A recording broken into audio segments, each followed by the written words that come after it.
السلام عليكم ورحمة الله وبركاته. نحمده ونصلي على رسوله الكريم. أما بعد، فقد قال الله تعالى في القرآن العظيم والفرقان المجيد: فتلقى آدم من ربه كلمات فتاب عليه. صدق الله العلي العظيم. سبحان ربك رب العزة عما يصفون وسلام على المرسلين والحمد لله رب العالمين. اللهم صل على سيدنا محمد وعلى آله وأصحابه وسلم. اللهم صل على سيدنا محمد وعلى آله وأصحابه وسلم. اللهم صل على سيدنا محمد وعلى آله وأصحابه وسلم. கண்ணியத்திற்கும் மரியாதைக்கும் உரிய அல்லாஹுவின் நல்லடியார்களே, பெரியோர்களே, அருமை சகோதரர்களே, புனிதம் நிறைந்த ரமலான் மாதத்தினுடைய 21வது தராவீகை நிறைவேற்றி இங்கே அமர்ந்திருக்கிற நம் அனைவரின் மீதும் அல்லாஹு ஜல்ல ஜலாலுஹுவின் பேரருள் என்றென்றும் நிறைவாக பொழியட்டுமாக. புனிதமிக்க ரமலான் மாதத்தினுடைய கடைசி 10 ஆரம்பமாகிவிட்டது. முஹம்மது ரசூலுல்லாஹி ஸல்லல்லாஹு அலைஹி வஸல்லம் அவர்கள் சொன்னார்கள், நீங்கள் கடைசி 10 இருக்கிற ஒற்றைப்படை இரவுகளில் லைலத்துல் கதரை தேடிக்கொள்ளுங்கள் என்று சொன்னார்கள். அதே போல பெருமானார் ஸல்லல்லாஹு அலைஹி வஸல்லம் அவர்களுடைய பழக்கம், கடைசி 10 வந்துவிட்டால் அவர்கள் தன் வேட்டியை வரிந்து கட்டி கொண்டு அமல்களில் ஈடுபடுவார்கள் என்று ஆயிஷா ரலியல்லாஹு தஆலா அன்ஹா அவர்கள் சொல்கிறார்கள். அதனாலே நம்மளுடைய பொறுப்பு, கடமை, இதற்கு முந்தைய 20 நாட்களில் நாம் கடைபிடித்ததை விட அதிகமாக வரக்கூடிய நாட்களில் அமல்களை நாம் கடைபிடிக்க வேண்டும். அதற்கு நீயத்து வைக்கணும். அல்லாஹ் தௌஃபீக் செய்வானா. முன்ன இருந்ததை விட, கடந்த 20 நாட்களை விட இனி வரக்கூடிய 10 நாட்களில் நான் அதிகமாக இபாதத்து செய்வேன் என்று இபாதத்தைக்கான நீயத்து வைத்து கொள்வது, அதை நாம் நிறைவேற்றுவதற்கு அல்லாஹ் வழிவகுக்க லேசாகும். நம்ம நீயத்து வச்சா தானே அந்த காரியத்தை நம்ம நோக்கி நடப்போம். அல்லாஹ் அதை நமக்கு லேசாக்கி வைப்பான். அதனால் இன்ஷா அல்லாஹ் நம்ம நிய்யத்து வைப்போம். சாதாரணமாக நம்ம எப்போவுமே தஹஜ்ஜுது தொழுகிறவங்களாக இருப்போம். இன்னும் அதிகமாக தொழுகிறவங்களாக ஆகிக்குவோம். சாதாரணமாக குரான் ஓதுறவங்களாக இருப்போம். இன்னும் அதிகம் குரான் ஓதுறவங்களாக நம்ம இருப்போம். இந்த நேரத்தை பெரும்பாலான நம்ம மக்கள் கடைத்தெருக்களில் பயன்படுத்துவதை நம்ம பார்க்கலாம். அது ரமலானுடைய மதிப்பை தெரிஞ்சும் ரமலானை வீணடிக்கிற ஒரு வேலையாக ஆகிவிடும். அல்லாஹ் அப்படி இல்லாமல் நம்மை பாதுகாத்தல் புரிவானாக. நமக்கான நேரங்களை அல்லாஹ் பரக்கத்து செய்யணும். நம்முடைய காரியங்களை எல்லாம் அல்லாஹ் லேசாக்கி வைக்கணும். இபாதத்துக்கு அல்லாஹ் தௌஃபீக் செய்யணும். அப்போ இன்ஷா அல்லாஹ் வரக்கூடிய நாட்களை நம்ம அதிலும் குறிப்பாக ஒற்றைப்படை இரவுகளை லைலத்துல் கதருடைய இரவுகளாக எண்ணி அதிகப்படியான அமல்களை நாம் செய்வோம். அல்லாஹ் தௌஃபீக் செய்தல் புரிவானாக. சகோதரர்களே, அறிஞர்களின் அணிவரிசை என்கிற தொடரிலே இன்றைய தினம் ஹாஃபில் இப்னு கசீர் ரஹ்மத்துல்லாஹி அலைஹி அவர்களுடைய வாழ்க்கை வரலாற்றை நாம் பார்க்க இருக்கிறோம். இவர் ஹிஜ்ரி 701 பிறந்து 774 வஃபாத்தாயிருக்கார். அப்போ கிட்டத்தட்ட 73 வருஷம் வாழ்ந்திருக்கார். இவர் வாழ்ந்த இடம் டமாஸ்கஸ். அதனால இவருடைய பெயரோட திமஷ்கி என்று சொல்லுவார். இப்னு கசீர் திமஷ்கி என்று சொல்லுவாங்க. இவர் டமாஸ்கஸ் நாட்டை சார்ந்தவர். இவர் இந்த மார்க்கத்திற்கு தன்னுடைய அறிவால் மகத்தான பங்களிப்பு செய்த ஒரு அறிஞர். உலகில் வியப்பில் ஆழ்த்திய அறிஞர்களைத்தான் பார்த்து வர்றோம். இந்த உலக அறிஞர்களை வியப்பில் ஆழ்த்திய அறிஞர்களில் ஒருவர் ஹாஃபில் இப்னு கசீர் ரஹ்மத்துல்லாஹி அலைஹி. ஹாஃபில் என்றால் அதற்கான அர்த்தத்தை நான் உங்களுக்கு முன்னாலேயே சொல்லியிருக்கேன். 1,00,000 ஹதீஸுகளை மனனம் செய்தவரைத்தான் அந்த காலத்தில் ஹாஃபில்கள் என்று சொல்வார்கள். இப்போ இவர் 1,00,000 ஹதீஸை மனனம் செய்து வைத்தவர். அது மாத்திரல்ல, இவர் முஹத்திஸ், ஹதீஸுகளை அறிஞர், முஅர்ரிக், இவர் வரலாற்று ஆசிரியர். உலகத்தின் மிகச்சிறந்த வரலாற்று ஆசிரியர்களில் இப்னு கசீரும் ஒருத்தர். அவ்வளவு சிறப்பான ஒரு வரலாற்றை முஸ்லிம் உலகத்துக்கு அவர் கொடுத்திருக்கிறார். அதற்கு அடுத்தது இவர் ஒரு முஃபஸ்ஸிர், திருக்குரானுடைய விரிவுரையாளர். அதுக்கு அடுத்தது இவருக்கு இருக்கிற சிறப்பு, இவர் முஃப்தி, மார்க்க சட்ட வல்லுனர். இப்படி 4 சிறப்பு அவருக்கு இருக்கு. முதல் சிறப்பு, அவர் ஒரு ஹதீசுகளை அறிஞர், அவர் ஒரு வரலாற்றாசிரியர், அவர் திருக்குரானுடைய விரிவுரையாளர், அவர் ஒரு சட்ட அறிஞர் என்கிற 4 சிறப்புகள் அவருக்கு இருக்கு. இதுல இவர் ஒவ்வொரு துறையிலும் சிறப்பாக பணியாற்றி இருக்கிறார். எப்படி சிறப்பாக பணியாற்றி இருக்கிறார்னா, அவருடைய பங்குதான் அந்த துறையில் முதன்மையானதாக கருதப்படும் என்கிற அளவில் பங்காற்றி இருக்கிறார். முதல்ல இவர் ஹதீசுக்கலை அறிஞர். மிகச்சிறப்பாக ஹதீசுக்கலையில அறிவிப்பாளர்கள் இருக்கிறார்களா, அறிவிப்பாளர்களை பற்றி ஒரு சிறப்பான நூல் எழுதியிருக்கிறார். அதோட அவர் சஹீஹுல் புகாரிக்கு ஒரு விரிவுரை எழுத நினைச்சாரு. ஆனால் அவருடைய பிற்காலத்தில் அவருக்கு பார்வை போயிட்டதுனால அந்த வேலையை அவரால் செய்ய முடியலை. இவருடைய மகத்தான பங்களிப்பு வரலாற்றுத்துறையில் இருக்கிறது. வரலாற்றுத்துறையில அல் பிதாயா வன் நிஹாயா என்று ஒரு நூல் எழுதியிருக்கிறார். இஸ்லாமிய வரலாற்றை பொறுத்த வரைக்கும் இந்த வரலாற்று நூலை தொடாமல் யாரும் வரலாறு எழுத முடியாது. ஆதி காலம் தொட்டு, ஆதம் அலைஹிஸ்ஸலாம் காலம் தொட்டு அவருடைய காலம் வரைக்குமான, அவர் வாழ்ந்ததுன்னா 700, அதாவது 8ஆம் நூற்றாண்டு, ஆதம் அலைஹிஸ்ஸலாம் காலம் தொட்டு 8ஆம் நூற்றாண்டு வரைக்குமான வரலாற்றை அவ்வளவு தெளிவாக அவர் எழுதி கொடுத்திருக்கிறார். அதனாலே வரலாறு பேசுகிற யாரும் இந்த காலகட்டத்தின் வரலாற்றை, அதுவும் இஸ்லாமிய வரலாற்றை பேசுகிற போது இப்னு கசீரினுடைய பிதாயா வன் நிஹாயாவை தொடாமல் பேச முடியாது. அந்த துறையில் சிறப்பான நூல் மட்டுமல்ல, அது ஆத்தன்டிக்கான நூலாகவும் இருக்கிறது. இப்போ வரலாற்று துறைக்கு அவர் மிகச்சிறந்த பங்களிப்பு செய்திருக்கிறார். அடுத்து சட்டத்துறை. அவர் ஷாஃபி சட்ட வல்லுனர்.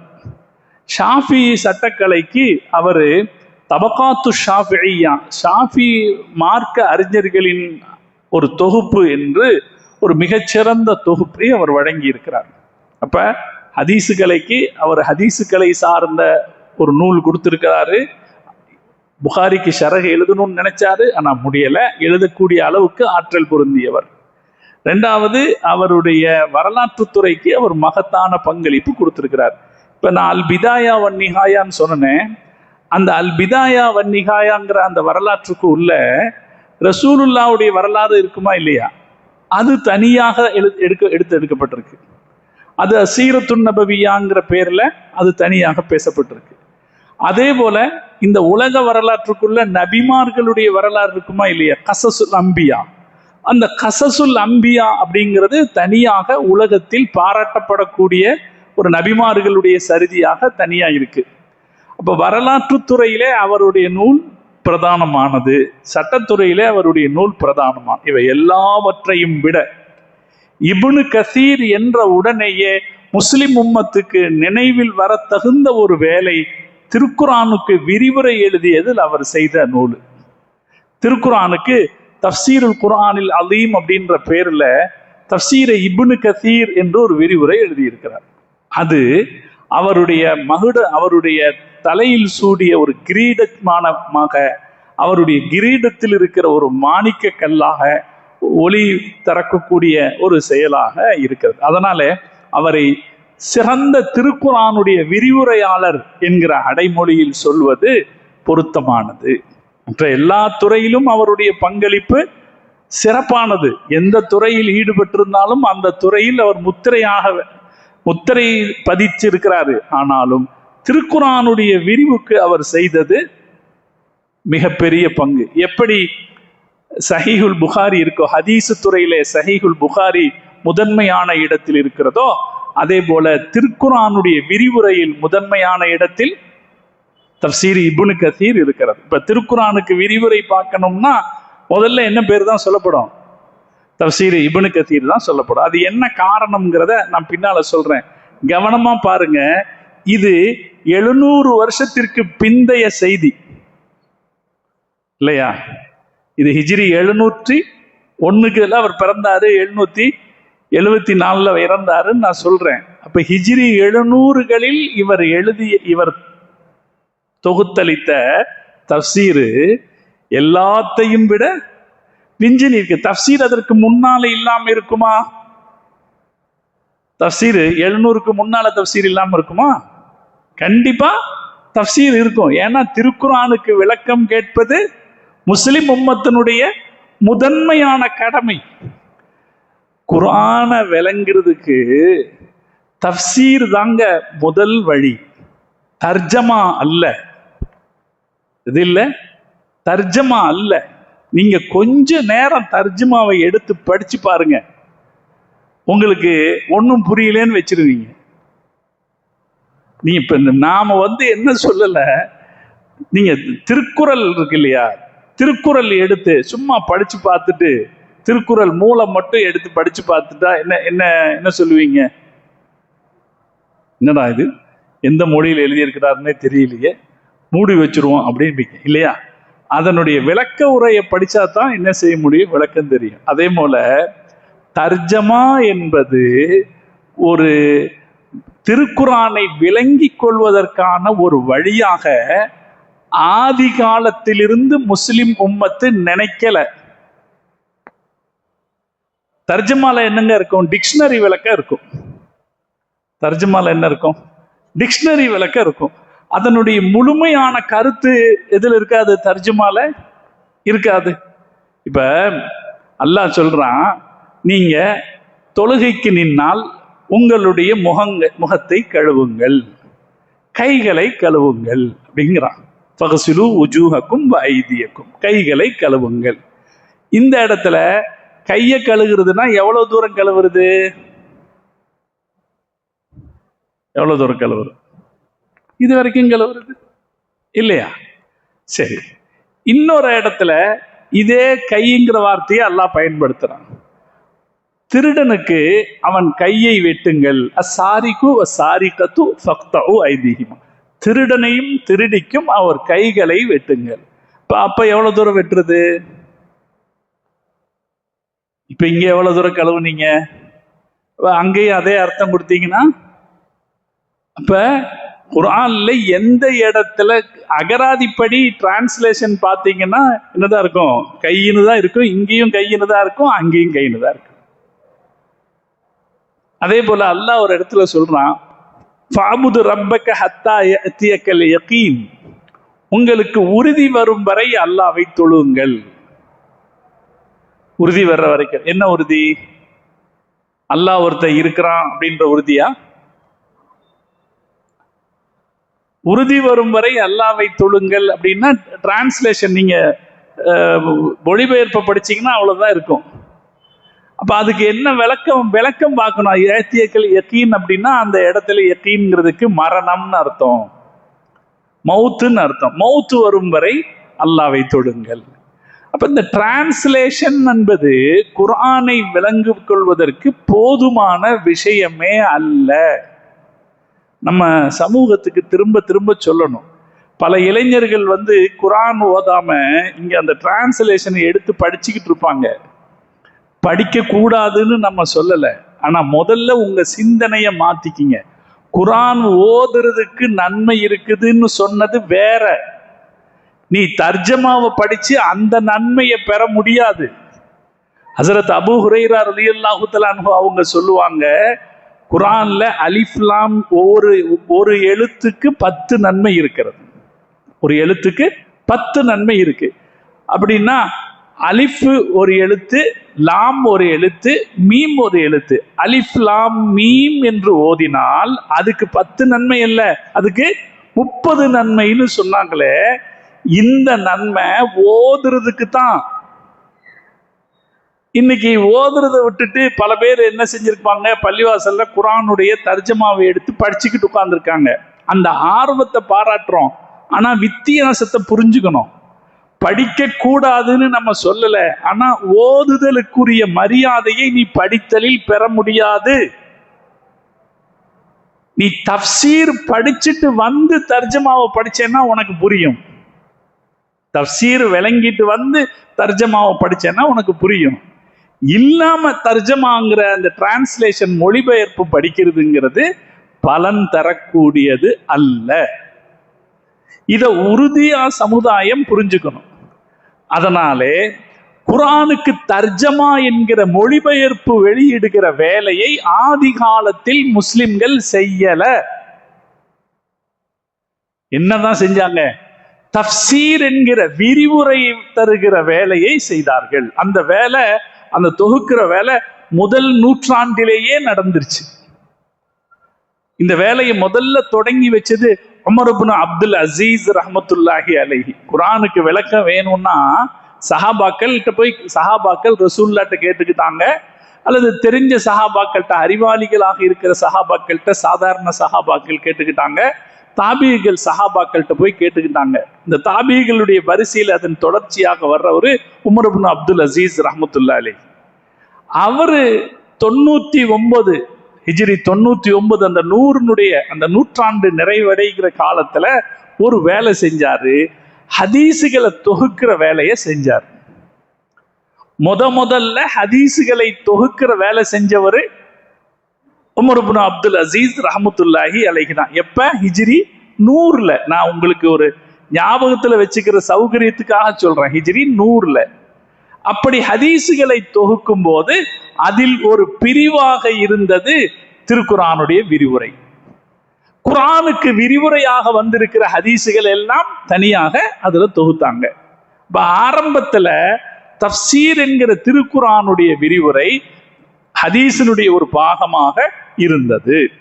அதுக்கு பின்னாலதான் ஹதீஸ் நிறைய தஃப்சீர்கள், தனித்தனியாக தஃப்சீர்கள் உருவாச்சு. மாஷா அல்லாஹ், திருக்குர்ஆனுக்கு விரிவுரை எழுதுவதுங்கிறது இன்ன வரைக்கும் ஒரு கடலாக தொடர்கிறது. கடல் தான். நான் சொல்லும் போது உடம்பு சிலிர்க்குது. அது உண்மையில ஒரு கடல் தான். குர்ஆனை வச்சிருக்கிற அறிஞர்களுக்கு, கருத்துக்களுக்கு பஞ்சமே கிடையாது கியாமத் நாள் வரைக்கும். குர்ஆனை முஸ்லிம்கள் அவ்வளவு ஆய்வு செய்திருக்கிறாங்க. ஒரு எழுத்தையும் ஆய்வு செய்திருக்கிறாங்க. குர்ஆன்ல சூரத்துல் முஜாதலா அப்படின்னு ஒரு சூரா இருக்கு. கது சமிஅ அல்லாஹு கௌலல்லதி துஜாதிலுக ஃபீ ஸௌஜிஹா அப்படின்னு 28வது ஜுஸூல வரக்கூடிய ஒரு சூரா. அந்த சூராவுக்கு ஒரு சிறப்பு இருக்கு. ஒவ்வொரு ஆயத்திலையும் அல்லாஹ்ன்ற பேர் இருக்கும். சூரத்துல் முஜாதலால ஒவ்வொரு ஆயத்திலையும் அல்லாஹ்ங்கிற பேர் இருக்கு. ஆய்வு செய்து எடுத்திருக்காங்க. அதே போல குர்ஆன்ல வரக்கூடிய யூசிக்குமுல்லாஹு ஃபி அவுலாதிக்கும் அப்படின்னு ஒரு பெரிய ஆயத்து, குர்ஆன் பக்ரா அத்தியாயத்தில் வரக்கூடிய பெரிய ஆயத்து. அதனுடைய நம்பர் எனக்கு சரியா ஞாபகத்துல இல்லை. கடைசியில வரக்கூடிய குர்ஆன்ல இருக்கிற பெரிய ஆயத்துன்னு போட்டாலே அந்த ஆயத்து வரும். அந்த ஆயத்துல 33 மீம் இருக்குது. எதுக்கு சொல்ல வர்றேன்? நம்ம மக்கள் குர்ஆனை ஆய்வு செய்ததற்கு கணக்கு வழக்கே கிடையாது. அப்படி ஆய்வு செய்தும் அதன் ஆய்வும் அதில் கிடைக்கிற முத்துக்களும் இன்னும் குறையவே இல்லை. அல்லாஹ் சூரத்துல் கஹ்ஃப்ல சொல்லுவான், லவ் கானல் பஹ்ரு மிதாதன் லி கலிமாத்தி ரப்பி, குல் நபியே நீங்கள் சொல்லுங்கள், என் இறைவன் கொடுத்த இந்த இறை வாசகங்களுக்கு விளக்கம் எழுதுவதற்கு நீங்க நினைச்சீங்கன்னா கடல்கள் போதாது. லவ் கானல் பஹ்ரு மிதாதன், கடல் தண்ணீர் மையாக இருக்குமானால், லவ் கானல் பஹ்ரு மிதாதன் லனஃபிதல் பஹ்ர், கடல் தீர்ந்து போய்விடும். கபல அன் தன்ஃபத கலிமாத்து ரப்பி, இறைவனின் வார்த்தைகளுக்கு விளக்கம் சொல்லி முடிப்பதற்குள் கடல் தீர்ந்து போய்விடும். யதார்த்தம் யதார்த்தம் யதார்த்தம். இன்னும் திருக்குர்ஆன் ஒரு பெரும் கடலாக இருக்கிறது.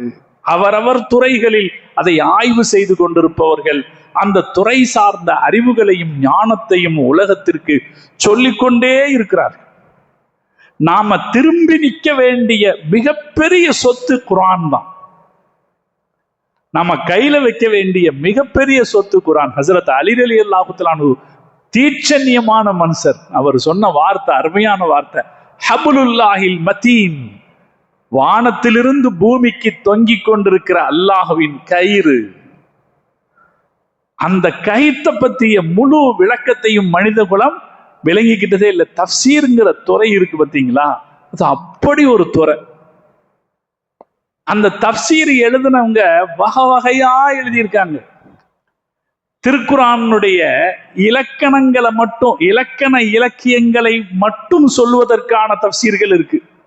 அதை படிச்சீங்கன்னா அவர் என்னதான் சொல்லுவாரு? இந்த இலக்கண சட்டங்களை மட்டும் சொல்லுவார். தப்சீருல் அஹ்காம்னு ஒரு தப்சீர் இருக்கு. திருக்குரான்ல இருக்கிற சட்டங்களை மட்டும் பேசுவாங்க, சட்டங்களை மட்டும் சொல்லக்கூடிய தப்சீர் இருக்கு. தப்சீர் ஹாசின் ஒரு தப்சீர் இருக்கு. அது குரான்ல இருக்கிற வரலாறுகளை மட்டும் விவரமா பேசும். ஒவ்வொரு ஆயத்து சம்பந்தமான வரலாறுகள் என்ன, அதை பத்தி மட்டும் விவரமா பேசும். அதே போல பிற்காலத்துல தந்தாவி ஜௌஹரின்னு ஒருத்தர் எகிப்துக்காரரு ஜவாஹிருல் குர்ஆன் ஒரு தப்சீர் எழுதினாரு. அது வெறும் அறிவியலை மட்டும் பேசுற தப்சீர். குர்ஆன்ல இருக்கிற அறிவியல் செய்திகளை மட்டும் சொல்லும். அவர் அதைத்தான் பேசுவார். உதாரணத்துக்கு அல்லாஹ் சூரத் அஸ்ஹாபுல் கஹஃப் குகைத்தோழர்களை பத்தி கேட்பாங்களா இல்லையா? அப்ப அதை பத்தி அல்லாஹ் சொல்லும் போது அது என்ன பெரிய அதிசயம், அல்லாஹ் சொல்லுவான், அது என்ன பெரிய அதிசயமா நீங்க பேசுறீங்க அப்படின்னு கேட்டுட்டு அதுக்கு அந்த செய்தியை பத்தி அல்லாஹ் பின்னாடி இருக்கிற விவரங்களை சொல்லுவார்.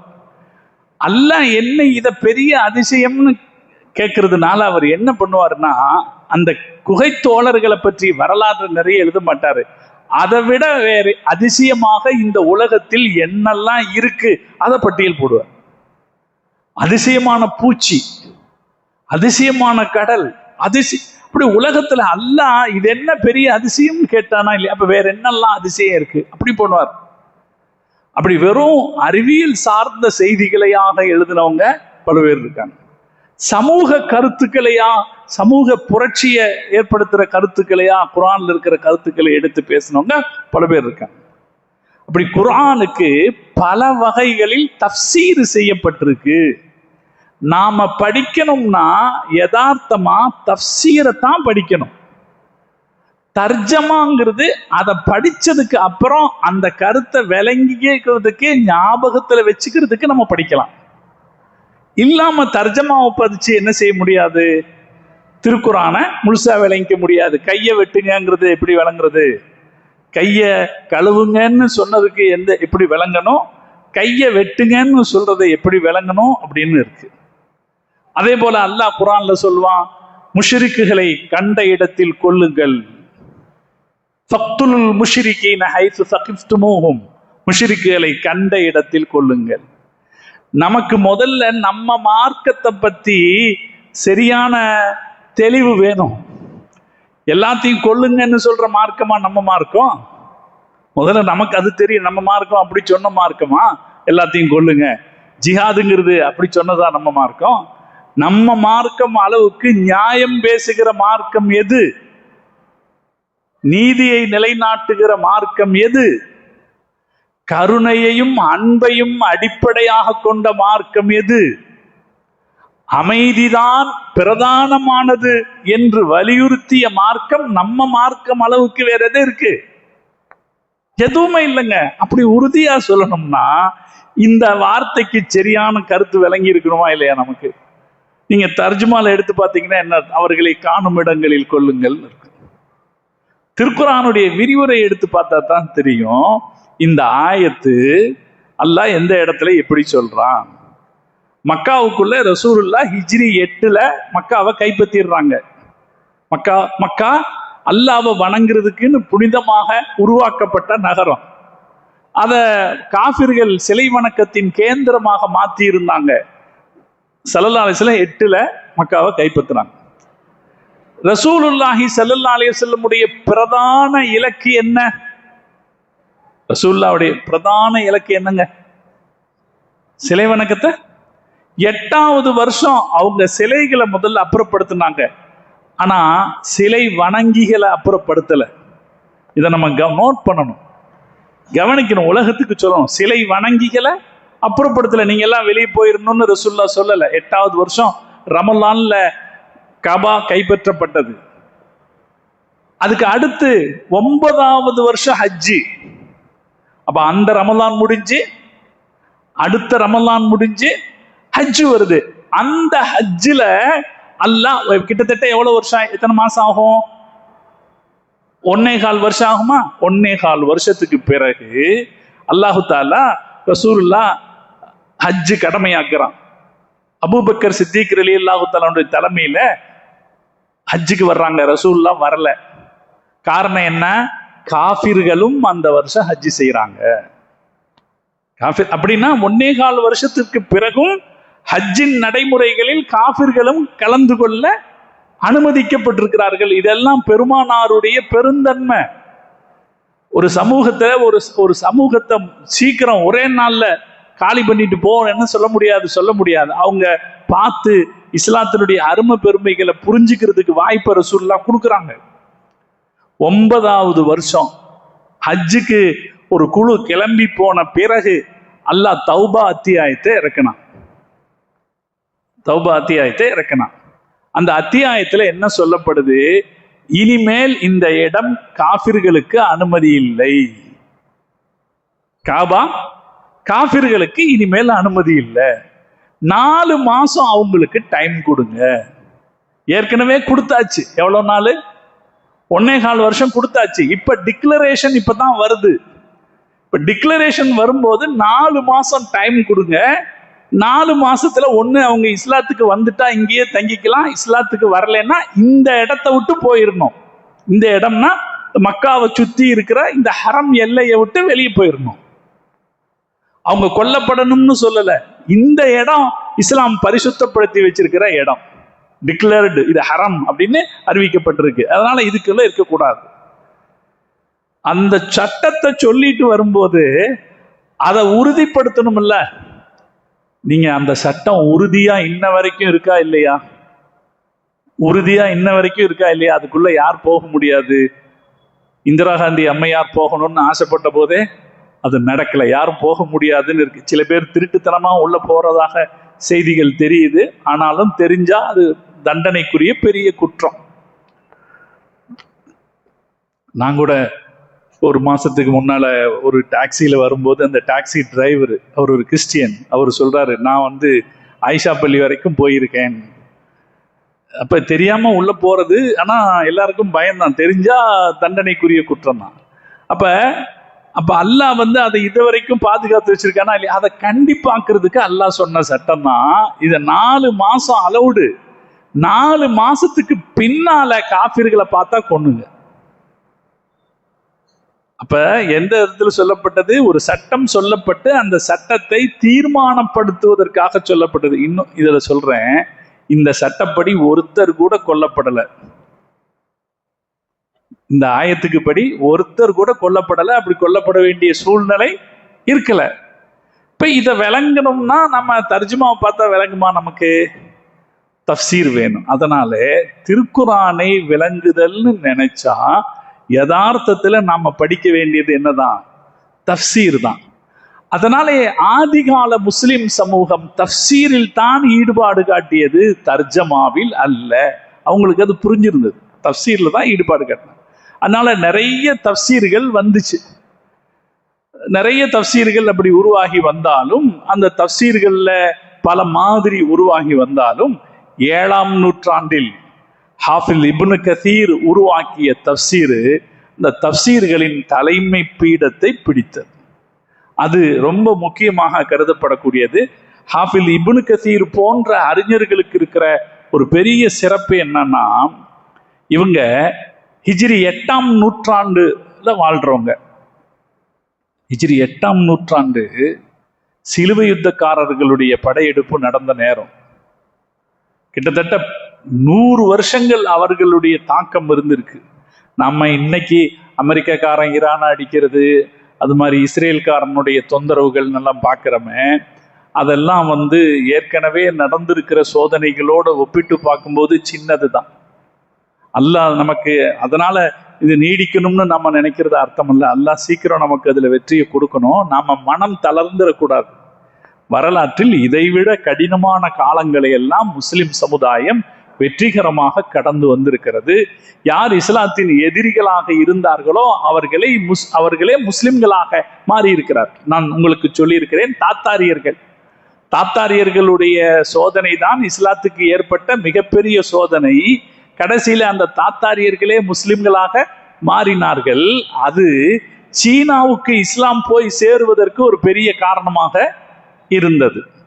அதனால இந்த 8ஆம் நூற்றாண்டு இருக்க தாத்தாரியர்களுடைய படையெடுப்புக்கு பின்னால முஸ்லிம்கள்ல ஒரு சரியான அரசு இல்லாத நிலைமை, பிரம்மாண்டமான நிலப்பரப்பு, எங்கிருந்தோ எதுவரைக்கோ பறந்த கண்டங்களை கடந்து பறந்திருக்கிற நிலப்பரப்பு, ஆனா ஒரு சரியான அரசுகள் இருக்கல. சுயூத்தி ரஹ்மத்துல்லாஹி அலைஹி அவர் சொல்றாரு, அரசர்கள் எப்படி மாறிக்கிட்டு இருந்தாங்கன்னா, அலாவுத்தீன் கஜக் அப்படிங்கிற ஒருத்தர் ஆட்சிக்கு வந்தார். அவர் 5 மாசம் தான் ஆட்சியில் இருந்தார். அதுக்குள்ள அவரை கழட்டி விட்டுட்டு அவருக்கு மரண தண்டனை கொடுத்தாங்க. அவருடைய ஆட்சி முடிஞ்சு. அதுக்கடுத்து அவருடைய சகோதரர் ஷிஹாபுத்தீன் அகமது ஆட்சிக்கு வந்தார். 40 நாள் தான் ஆட்சியில் இருந்தார். முதல்ல அண்ணன் 5 மாசம், தம்பி 40 நாள் இவர் ஆட்சியில் இருந்தார். அதுக்கு அடுத்து அவருடைய தம்பி வந்தாரு. அவர் 20 வயசுலயே கொல்லப்பட்டார். ஒரு சின்ன உதாரணம், சுயூத்தி ரஹ்மத்துல்லாஹி அலைஹி அந்த காலகட்டத்தில் எப்படி நிலவரம் இருந்திருக்குது அப்படின்னா, இப்படி அறிஞர்கள் சொல்லுவாங்க, வாரம் வாரம் ஜும்மால அரசர்களுடைய பேர் சொல்லும் போது பேர் மாறிக்கிட்டே இருக்குமா. இந்த வாரம் ஒருத்தர் பேர், அடுத்த வாரம் ஒருத்தர் பேருன்னு பேர் மாறிக்கிட்டே இருக்குமா. அதை வச்சு மக்கள் தெரிஞ்சுக்குவாங்களாம் அரசர் மாறிட்டார் போல இருக்குன்னு. அந்த அளவுக்கு ஆட்சி மாற்றம் என்பது நடந்துகிட்டே இருந்தது. முஸ்லிம் சமூகம் அதனால பலவீனம் அடைஞ்சிருந்தது. ஒரு காரணம் ஆட்சி மாறுறதுக்கு சமூகத்தினுடைய பலவீனம். இன்னைக்கும் நம்ம பார்க்கிறோம், முஸ்லிம்கள் எண்ணிக்கையில பலமா இருக்காங்க, காசு பணத்துல பலமா இருக்காங்க, ஆனா பலவீனமா இருக்காங்க. இந்த பலவீனம் அன்னைக்கு இருந்திருக்கு. இந்த பலவீனம் மாறி முஸ்லிம் உம்மத்து பலமாகிற போது இந்த பலவீனத்துக்கு என்ன காரணம் அப்படின்னா, அன்னைக்கு இருந்த காரணம் ஷியா சன்னி சண்டை. அன்னைக்கு இருந்த பெரிய காரணம் ஷியா சன்னிகளுடைய சண்டை. அதனால அன்னைக்கு என்னாச்சு, அது இயல்பாக இவங்க பிளவு கொண்டிருந்தாங்க. இன்னொன்னு ஆடம்பர மோகம். அன்னைக்கு அறிஞர்கள் சொல்றாங்க, வசதி வாய்ப்பு ஏராளமா இருந்ததுனால ஆடம்பர மோகம் இருந்தது போது அவர்களுக்கு இடையில இஸ்லாமிய வாழ்வு முறை இல்லை. இன்னைக்கும் அதுதான் அடிச்சு சொல்றோம் சமூகத்துக்கு. கூடுமான வரைக்கும் ஒவ்வொருத்தரும் அவங்கவுங்க வகைக்கு ஆடம்பரத்தை குறைச்சிக்கிங்க. ஆடம்பரம் இல்லாம நம்ம நடந்துக்குவோம். குறைஞ்சபட்சம் பொது வெளியில காமிச்சுக்க வேணாம். நமக்கு எதிரான ஆதாரத்தை நம்ம உருவாக்கிக்க வேண்டாம். பொது வெளியில் இப்போ நம்ம தனிப்பட்ட வாழ்க்கையில நல்லா சாப்பிட்டோங்க, அல்லது ஒரு ஆடம்பரமான சாப்பாடு தான் சாப்பிட்டோம், அது நம்ம தனிப்பட்ட அளவுல இருக்கிற வரைக்கும் பிரச்சனை இல்லை. அது 4 பேருக்கு தெரிய வரும்போது நமக்கு எதிரான சாட்சியை நாமளே, அல்லாஹ் எப்படி நம்மளை மன்னிப்பான்? அல்லாஹ் எப்படி நம்மளை மன்னிப்பான்? நம்மளை மன்னிச்சா அவன் சாட்சியா இருக்கிற ஆள் இருக்கானா இல்லையா? யா அல்லாஹ் இவன் இப்படி செஞ்சானே, அவனை நீ மன்னிச்சுட்டே நம்ம கேட்டான். அதனால பொது வாழ்க்கையிலாவது நாம தீனுக்கு மாற்றமா நடக்கிற எண்ணத்தை, அந்த நடைமுறைய குறைச்சிக்கணும். அப்ப சமூகம் இந்த காரணங்களால பலவீனம் அடைஞ்சிருந்தது. அரசியல் ரீதியாக, கலாச்சார ரீதியாக சமூக கட்டமைப்பு சிதைவடைந்திருந்த காலம்தான் இந்த 8ஆம் நூற்றாண்டு காலம். ஆனா அதுல ஏற்பட்ட ஒரு பெரிய மாற்றம் என்னன்னா, இஸ்லாமிய அறிவியல் ஜொலித்து கொண்டிருந்தது. பல வகைகளிலும் அரசியல் ரீதியான சிதைவுகள் இருந்த காலகட்டத்திலும் இஸ்லாமிய அறிவு ஜொலித்தது. காரணம், பல அறிஞர்கள் அந்த காலகட்டத்தில் தோன்றினார்கள். ரஹபிங்கிற ஒரு மகத்தான பேரறிஞர். நம்ம இப்னு ஹஜர் அல் அஸ்கலானியை பத்தி படிச்சோமா இல்லையா? இப்னு ஹஜர் அஸ்கலானி 4 தடவை ஹஜ்ஜுக்கு போயிருக்கிறாருன்னு உங்களுக்கு சொன்னேன். அவரு ஜம்சம் தண்ணியை குடிச்சிட்டு துஆ கேட்பாராம், யா அல்லாஹ் என்ன ரஹபியை போல மனன சக்தி உடையவராக ஆக்கு. இப்னு ஹஜர் அஸ்கலானி ஃபதஹுல் பாரிங்கிற ஒரு அருமையான நூல் எழுதினார்னு சொன்னனே. அவரு அல்லாஹ்ட்ட என்ன துஆ கேட்பாராம், என்ன ரஹபியை போல மரண சக்தியுடையவனாக ஆக்கு. நம்மெல்லாம் ஜம்சம் தண்ணி குடிச்சிட்டு துவா கேட்கறதா இருந்தா என்ன கேட்போம்? யா அல்லாஹ் என்ன கடன் இல்லாதவனா ஆக்கு, அல்லது யா அல்லாஹ் நோய் இல்லாதவனா ஆக்கு. இப்படிதான் கேட்போம். நம்ம முன்னோர்கள் எப்படி இருந்திருக்காங்க பாருங்க. யா அல்லாஹ் என்ன தஹபியை போல மனன சக்தியுடையவனாகுன்னு ஒரு துவா கேட்பாராம். அப்ப ரஹபி இந்த காலகட்டத்தில் வாழ்ந்திருக்கிறார். அதே போல இப்னுல் கையிமுல் ஜௌசி இந்த காலகட்டத்தில் வாழ்ந்திருக்கிறார்.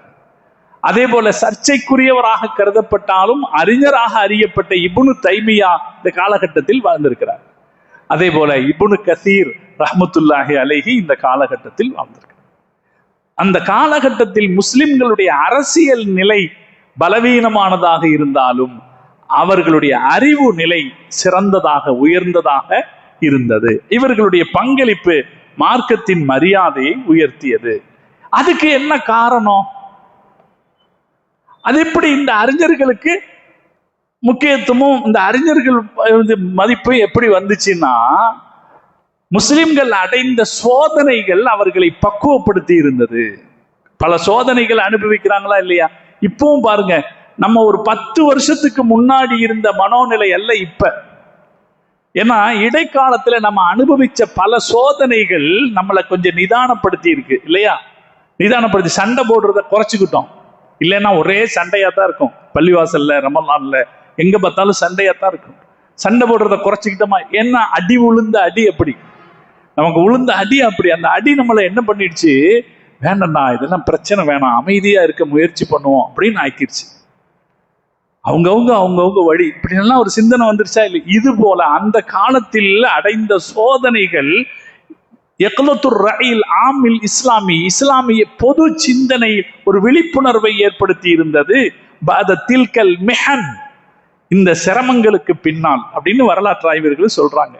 அப்ப அந்த விழிப்புணர்வு இந்த அறிஞர்கள் வளர்வதற்கு பெரிய அளவில் காரணமாக இருந்தது. நம்ம அல்லாஹ்ட்ட துஆ கேட்போம், அல்லாஹ் இந்த காலத்திலையும் சிறந்த அறிஞர்களை தருவானாக. நம்மை ஒற்றுமைப்படுத்துகிற, நம்மை ஒரு தன் கருத்தின் கீழ் ஒருங்கிணைக்கிற ஒரு பேரறிவாளர் இன்னைக்கு தேவைப்படுறாரா இல்லைங்க? அரசியல் ஆட்சி தலைவர்கள் எல்லாம் இன்னைக்கு நம்ம எல்லாருமே பெருசா என்ன பேசுவோம்னா, ஆட்சி அதிகாரத்திற்குரிய ஒரு தலைமை வேணும்னே நம்ம நினைக்கிறோம். சாதாரணமா நம்மளுடைய நினைப்பு என்ன? நம்மளை ஒன்றுபடுத்துற ஒரு தலைமை வேணும்னு நினைக்கிறோம். தலைமை அல்ல, அறிவுதான் நம்மை ஒன்றுபடுத்தும். தலைமை, அந்த அறிவுதான் தலைமையை கொண்டு வரும். நீங்க யூத சமூகத்தில் தலைமை இல்லாமல் இருந்த போது, அல்லாஹ் குர்ஆன்ல சொல்லி காட்டும், யூத சமூகத்தில் தலைமை இல்லாமல் இருந்த போது ஷம்பீல் என்கிற நபி வந்து தலைமையை கொண்டு வந்து கொடுத்தார், தாலூத்தை கொண்டு வந்து கொடுத்தார் அப்படிங்கிற வரலாறு இருக்கு. அதனால நம்ம இன்னைக்கு ஆசைப்பட வேண்டியது ஒரு சிறந்த அறிவாளிகள், நம் கருத்துக்களை ஒன்றுபடுத்துகிற சக்தி படைத்த அறிவாளிகள். அப்துல் காதர் ஜீலானி கத்தஸல்லாஹு சிர்ரஹுல் அஸீஸ் அறிவாளி. அவருடைய அறிவால சமூகத்தை ஒன்றுபடுத்தினாரு. எல்லாரும் அவர் சொல்றதை கேட்டாகணுங்கிற அளவுக்கு அறிவாளி. அதனால அது மாதிரியான அறிவாளிகள் நமக்கு தேவை. அப்படி அறிவாளிகள் வரும்போது அவங்க கீழே திரளக்கூடிய ஒரு பக்குவத்தை நம்ம கொண்டு வந்துடும். அறிவாளிகளுக்கு கீழே திரள்ற ஒரு பக்குவத்தை நம்ம கொண்டு வரணும். இப்னு கசீர் ரஹ்மத்துல்லாஹி அலைஹி அப்படி அவர் காலத்தில் இருந்த அரசியல் சீர்கேடுகளுக்கு அப்பால் சமூகத்தின் கருத்தை ஒன்றுபடுத்துவதிலே ஒரு முக்கியத்துவம் வாய்ந்த ஒரு அறிஞர். 701 அவர் பிறந்தாரு. டமாஸ்கஸுக்கு கிழக்கே இருக்கிற புஸ்ராங்கிற ஒரு நகரம், ஆனா அந்த சிரியா பகுதி தான். அந்த பகுதியில அங்க இருக்கிற மிஜ்தால்ங்கிற ஊர்ல பிறந்தாரு. அவருடைய தகப்பனாரு அவருடைய 3 வயசுல மௌத்தா போயிட்டார். 703 அவர் தகப்பனார் மௌத்தா போயிட்டாரு. ஆனா அவங்க தகப்பனாரு அந்த ஊர்ல இமாமாகவும் ஹத்தீபாகவும் இருந்திருக்கிறார். அவங்களுடைய சொந்த ஊர் மிஜ்தால்ங்கிற ஊர்ல ஹத்தீபாக இமாமா இருந்திருக்கிறார். அங்கிருந்து மௌத்தா போயிட்டாரு. அதுக்கப்புறம் 7 வயசுலயே அந்த சின்ன கிராமத்தை விட்டு பெரிய நகரமாக இருந்த டமாஸ்கஸ் நகருக்கு இவரை கூட்டிட்டு வர்றாரு இவருடைய அண்ணன் கமாலுத்தீன் அப்துல்லா. இவருடைய 7 வயசுலயே டமாஸ்கஸ் நகரத்துக்கு கூட்டிட்டு வர்றாரு. கமாலுத்தீன் அப்துல்லாவை பத்தி இவர் ரொம்ப புகழ்றார். அவருடைய சொந்த வரலாற்றுல நிறைய புகழ்றார். அவர் எனக்கு அண்ணனாக மட்டும் இருக்கல, ஆசிரியராகவும் இருந்தாரு. நிறைய விஷயங்களை நான் அவர்கிட்ட இருந்து கத்துக்கிட்டேன் அப்படின்னு எல்லாம் அவர் சொல்றாரு. அவருடைய 10வது வயசுல குர்ஆனை மனப்பாடம் பண்ணிட்டார். ஹஃபில் அல் குர்ஆன். அவர் 711 அவரு குர்ஆனை மனப்பாடம் பண்ணிட்டாரு. அதே போல அங்கே சிரியா நாட்டில் வாழ்ந்ததுனால நிறைய அறிஞர்கள் இருந்தாங்க. ஷேக் இப்ராஹிம் அல் ஃபிசாரி அவங்கள்ட்ட போய் அடிப்படை கல்வியை கத்துக்கிட்டாரு.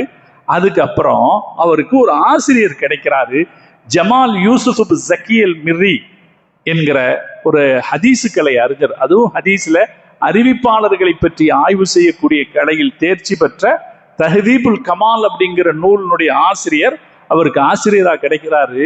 அவரை பலமா பிடிச்சுக்கிட்டாரு. 10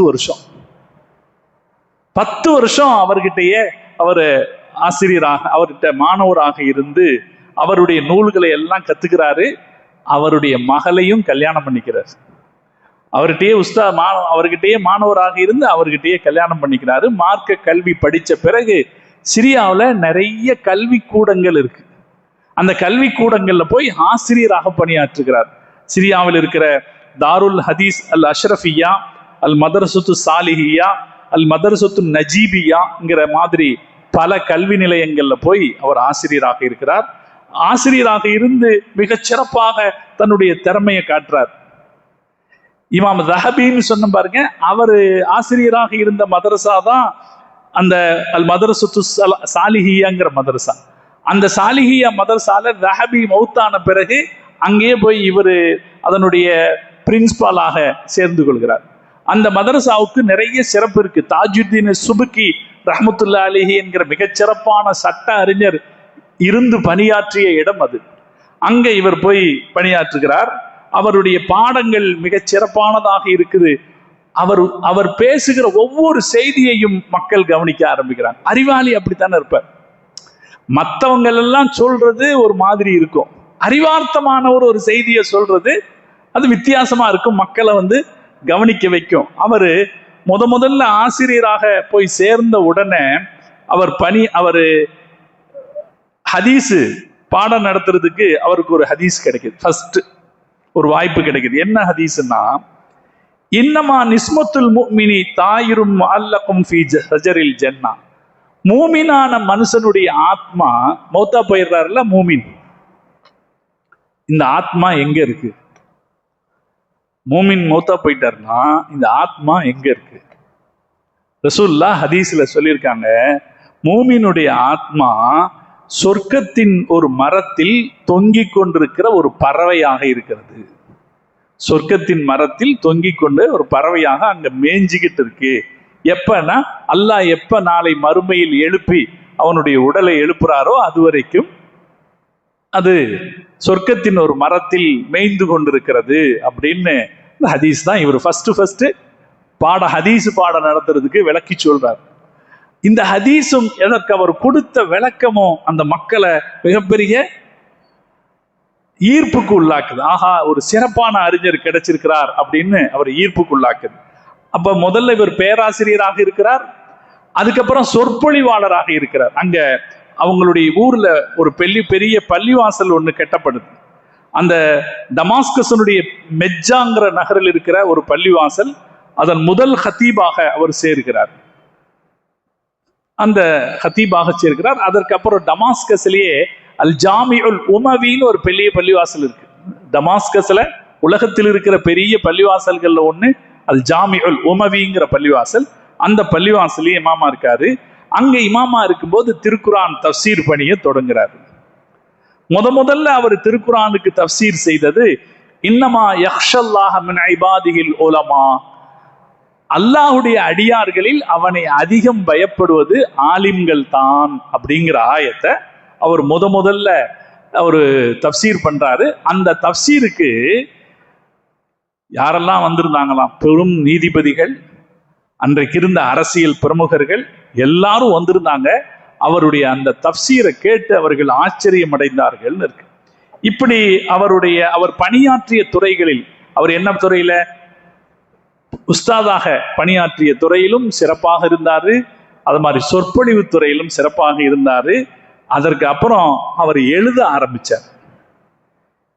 ஆரம்பிச்ச போது அந்த துறையில அவர் கோலோச்சினார், நிறைய எழுதினார். அது எல்லாத்தையும் வரிசையா சொல்ல முடியல.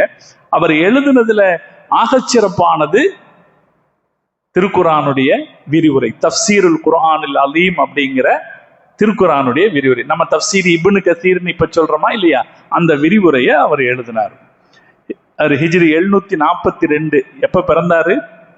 701 பிறந்தாரு. அப்ப 40வது வயசுல எழுதுறாரு. என்ன பாக்கியம் பாருங்க.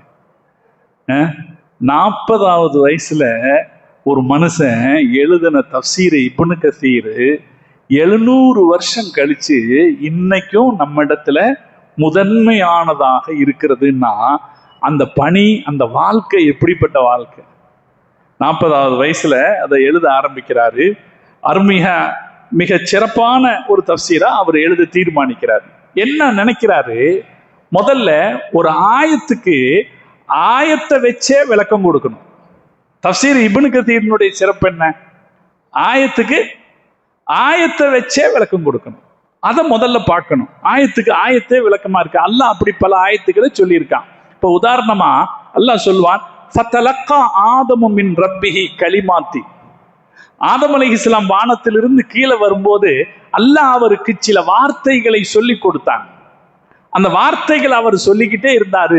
ஃபதாபா அலைஹி, அல்லாஹ் அவர் மன்னிச்சான் அப்படின்னு இருக்கு. இப்படி ஒரு ஆயத்து இருக்கு. இந்த ஆயத்துக்கு அல்லாஹ் வார்த்தைகளை சொல்லி கொடுத்தான்னு இருக்கு. என்ன வார்த்தைகள்னு இல்ல. இப்ப இவர் என்ன செய்யறாரு? குரான்ல வேற எங்கேயாவது இருக்கா அப்படின்னு தேடுறாரு. இப்ப குரான்லயே வேறொரு இடத்துல அல்லாஹ் சொல்லி கொடுக்கிறான், ரப்பனா வலம்னா அன்ஃபுஸனா வ இல்லம் தக்ஃபிர் லனா வ தர்ஹம்னா லனகூனன்ன மினல் ஹாசிரீன். நம்ம ஓதுறோம் இல்லையா, நம்ம எல்லாருக்கும் தெரிஞ்ச துவா இல்லையா? இந்த துவா யார் ஓதுனது? ஆதம் அலைஹிஸ்ஸலாம் ஓதுனது. எதுக்காக ஓதுனது? பாவ மன்னிப்பு கேட்டு ஓதுறது. நமக்கு ஞாபகம், நமக்கு மனசுல நிக்கணும். நம்ம சும்மா ஏதோ மனப்பாடத்துல ஓதுறோன்னு இருக்கக்கூடாது. ஓதுறோமா இல்லையா? நம்ம எல்லாம் ரப்பனா லலம்னா, நமக்கு எல்லாம் தெரிஞ்சது 2 துவா தான். ஒண்ணு ரப்பனா லலம்னா, இன்னொன்னு ரப்பனா ஆத்தினா இல்லையா? இதுல ரப்பனா லலம்னா யார் ஓதுனா துவா? ஆதம் அலைஹிஸ்ஸலாம் ஓதுனது. என்ன ஓதுறாரு? ரப்பனா லலம்னா அன்ஃபுஸனா, யா அல்லாஹ் எங்களுக்கு நாங்களே அநீதி இழைத்து கொண்டோம். வ இல்லம் தக்ஃபிர் லனா வ தர்ஹம்னா, நீ எங்களை மன்னித்து எங்கள் மீது கிருபை செய்யாவிட்டால் நாங்க நஷ்டவாளிகளாகி ஆகிவிடுவோம் அப்படிங்கிறது இந்த அல்லாஹ் இடத்துல கசிந்துருகி கேட்கிற ஒரு பிரார்த்தனை. இதை அல்லாஹ் அவருக்கு கற்றுக் கொடுத்தான் அப்படின்னு வேறொரு இடத்துல வருது. அப்ப அவரு அல்லாஹ்விடமிருந்து சில வார்த்தைகளை பெற்றுக்கொண்டார்னு வரக்கூடிய வசனத்துக்கு இதுதான் அந்த வார்த்தைகள் அப்படிங்கிற விளக்கம் வேறொரு இடத்துல இருந்து கிடைக்குது. இதுக்கு குரானே விளக்கம் சொல்லுது. இதுதான் குரானுக்கான ஆகச்சிறந்த விளக்கம் இல்லையா? அதே போல நம்ம இஹ்தின ஸிராத்தல் முஸ்தகீம் ஓதுறோமா இல்லையா? ஸிராத்தல்லதி, யா அல்லாஹ் எங்களுக்கு நேர்வழி காட்டுவாயாக. ஸிராத்தல்லதீன அன்அம்த அலைஹிம், நீ யாருக்கு அருள் புரிந்தாயோ அவர்களுடைய வழியை காட்டுவாயா. அது யாரு? வேறொரு இடத்துல வருது, மினன் நபியீன வ சித்தீகீன வ ஷுஹதாஇ வ ஸாலிஹீன். நபிமார்கள், சித்தீக்குகள், சுஹதாக்கள், நல்லடியார்களுடைய வழி. அப்ப இந்த யாரு அருள் பெற்றவர்கள் அப்படிங்கிறத அல்லாஹ் வேறொரு இடத்துல சொல்றான். அப்ப குர்ஆன் ஆயத்துக்கு ஆயத்தே ஒரு இடத்துல விளக்கமாக இருக்கு. இதுதான் தஃப்சீர்களையே ஆகச்சிறந்த தஃப்சீர். அவர் முதல்ல முடிவு பண்றார், நம்ம முதல்ல ஆயத்துக்கு எதன் அடிப்படையில விளக்கம் கொடுக்கணும்? ஆயத்தின் அடிப்படையில. ரெண்டாவது ஆயத்துக்கு ஹதீஸின் அடிப்படையில விளக்கம் கொடுக்கணும். அப்ப ஹதீஸுகள் ரசூலுல்லாஹ் தான் குர்ஆனை விளக்குறதுக்காகவே வந்தவங்க தானே. இப்ப ஹதீஸுகள்ல நபி ஸல்லல்லாஹு அலைஹி வஸல்லம் அவங்க என்ன விளக்கம் சொல்லி இருக்கிறாங்களோ அந்த விளக்கத்தை கொடுப்பார். ஒரு ஆயத்துக்கு ஹதீஸ்ல என்ன விளக்கம் இருக்கோ அது விளக்கம் கொடுப்பார். நம்ம அறிவுல நினைக்கிற விளக்கம் அல்ல. நம்ம அறிவுல நினைக்கிற விளக்கம் அல்ல. ஹதீஸ்ல என்ன விளக்கம் வந்திருக்கு? உதாரணமா குர்ஆன்ல ஒரு ஆயத்து வருது, அல்லதீன ஆமனு வலம் யல்பிசு ஈமானஹும் பிதுல்மின் உலாயிக லஹுமுல் அம்னு வஹும் முஹ்ததுன். அல்லாஹ் குர்ஆன்ல சொல்றான், ஈமான் கொண்டு யார் தங்களுடைய ஈமானை அநீதியால் கலக்கவில்லையோ, ஈமான்ல அநீதியை யார் கலக்கவில்லையோ அவர்களுக்குத்தான் நாளை மறுமையில் நிம்மதி, அவர்கள் தான் நேர்வழி பெற்றவர்கள் அப்படின்னு அல்லாஹ் சொல்றான். யாரு ஈமான அநீதியால கலக்கலையோ அவங்களுக்கு தான் நாளை மறுமையில நிம்மதி. இப்ப நமக்கெல்லாம் நிலைமை என்ன? ஈமான் கொண்டாங்க, யார் அநீதியால் தங்களுடைய ஈமானை கலக்கலையோ அவங்களுக்கு தான் நாளையில நிம்மதி. இப்ப நம்மளை யாராவது இந்த லிஸ்ட்ல சேர்க்க முடியுமா? அக்கிரமம் பண்ணாத யாராவது நம்ம இருக்கிறோமா? ஏதாவது ஒரு வகையிலேயாவது அக்கிரமம் பண்ணி இருக்கிறோமா இல்லையா நம்ம? அப்ப இந்த அநீதி சஹாபாக்கள் இதை நினைச்சு ரொம்ப வருத்தப்பட்டாங்க.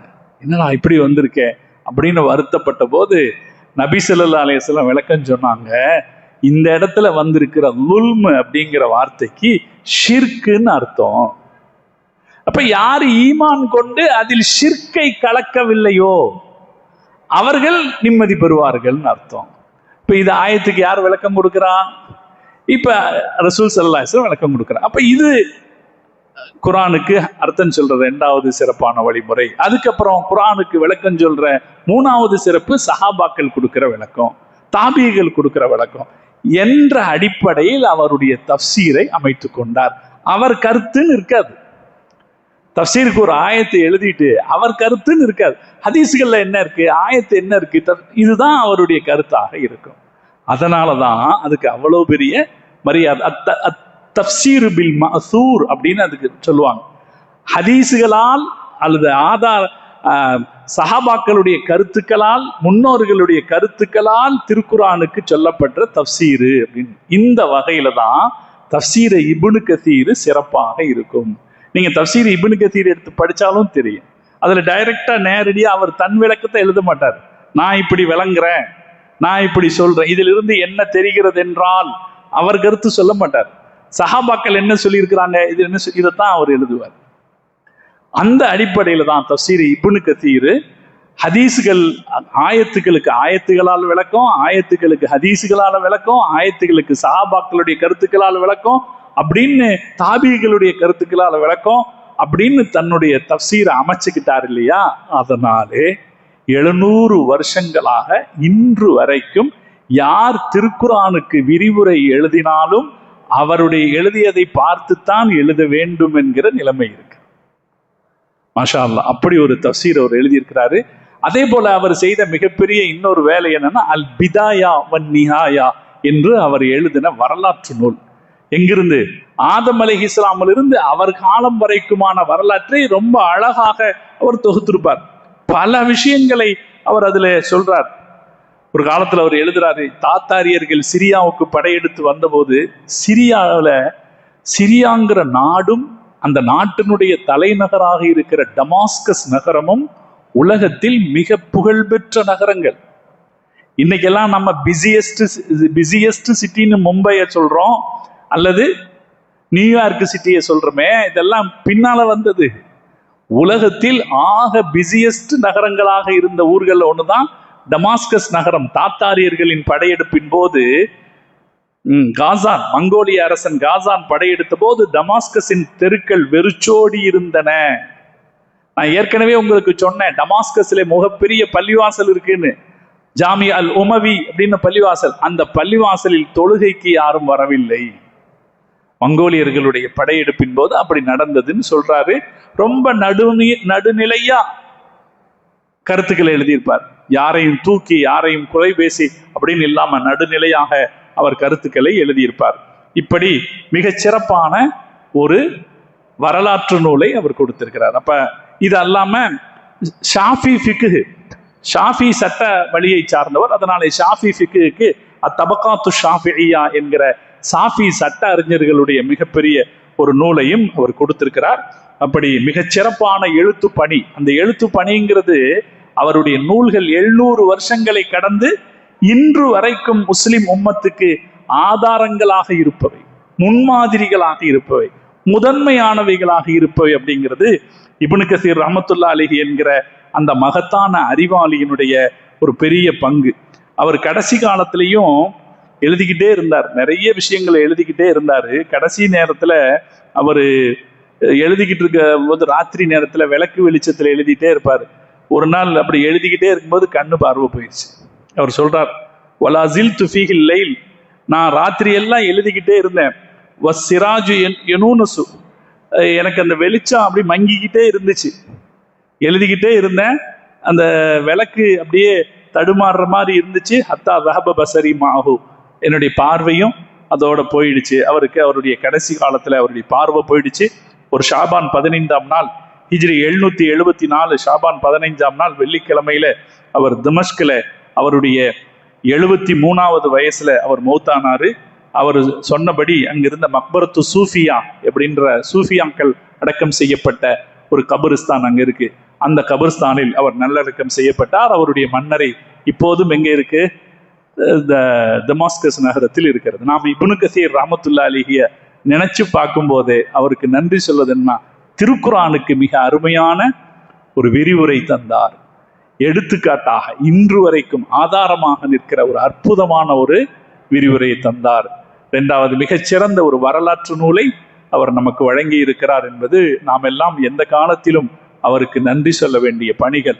அல்லாஹ் அந்த பெருமக்களின் அந்தஸ்தை புரிந்து வாழ்வதற்கு அல்லாஹ் நம் அனைவருக்கும் தௌஃபீக் செய்தல் புரிவானாக.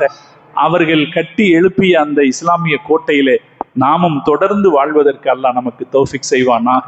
அவர்களுடைய எழுத்துக்களிலிருந்து பயனடைந்து கொள்ளக்கூடிய தௌஃபீக்கை அல்லாஹ் நமக்கும் நம் சந்ததிகளுக்கும் தந்தல் புரிவானாக. அதே போல இன்றைய காலகட்டத்தில் முஸ்லிம்களை ஒரு குடையின் கீழ் கொண்டு வரக்கூடிய அறிஞர் பெருமக்களை அல்லாஹ் உருவாக்கி தந்தல் புரிவானாக என்று துஆ செய்து நிறைகிறேன். வாஹிரு தஅவானா அல்ஹம்துலில்லாஹி ரப்பில் ஆலமீன்.